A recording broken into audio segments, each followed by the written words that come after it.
L'homme se précipita en voiture vers la montagne, espérant ramener tous les membres de l'équipe. Mais lorsqu'il arriva au point de rassemblement, il constata qu'aucun membre de l'équipe n'était là. L'entraîneur eut un mauvais pressentiment et décida de redescendre à la base pour voir si les autres étaient déjà rentrés. Mais là encore, il ne trouva aucune trace des cyclistes. De retour à la pension, il appela immédiatement la police. Cependant, avant même que l'appel soit pris, une alerte urgente fut diffusée à la télévision. De la brume épaisse s'était formée dans les airs, et il semblait qu'un virus était en propagation dans cette brume.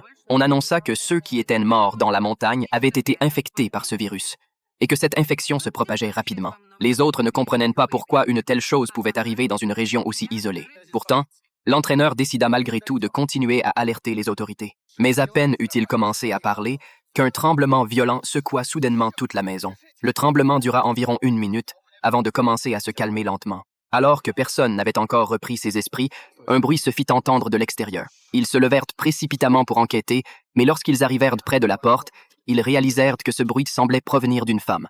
Jack, rassemblant tout son courage, s'avança pour vérifier. Par prudence, il ouvrit légèrement la porte, mais ne trouva aucune trace de la femme.